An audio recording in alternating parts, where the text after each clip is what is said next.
આપને જે દ્રશ્યો બતાવી રહ્યા છીએ રોડ શોના આ દ્રશ્યો જોઈ શકાય છે કઈ રીતે ગાંધીનગરને શણગારવામાં આવ્યું, આખા રૂટને જે શણગારવામાં આવ્યું, અલગ અલગ જે પોઈન્ટ બનાવવામાં આવ્યા કે જ્યાં સાંસ્કૃતિક ઝાંખી અહીં રજૂ કરવામાં આવી છે.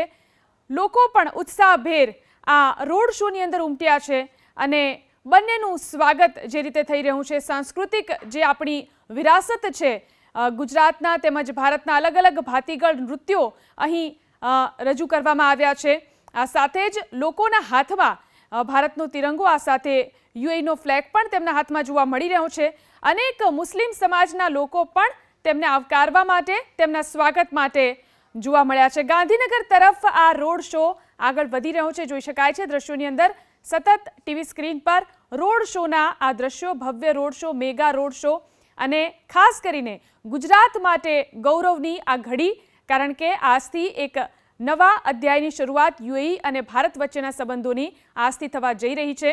વાત કરીએ તો જે વાઇબ્રન્ટ ગુજરાત સમિટ જે યોજાઈ રહી છે અને તેમાં પણ ખાસ કરીને પાર્ટનર કન્ટ્રી તરીકે જ્યારે યુએઈ જોડાયેલું છે, આ સાથે જ બે મિત્રો પણ આજે મળ્યા છે. એટલે કહી શકાય કે અનેક રીતે અલગ અલગ પાસાઓની જો વાત કરીએ, અનેક રીતે આજનો આ દિવસ જે છે તે ખૂબ જ મહત્વનો છે. જોઈ શકાય છે ગાંધીનગર તરફ આ રોડ શો આગળ વધી રહ્યો છે.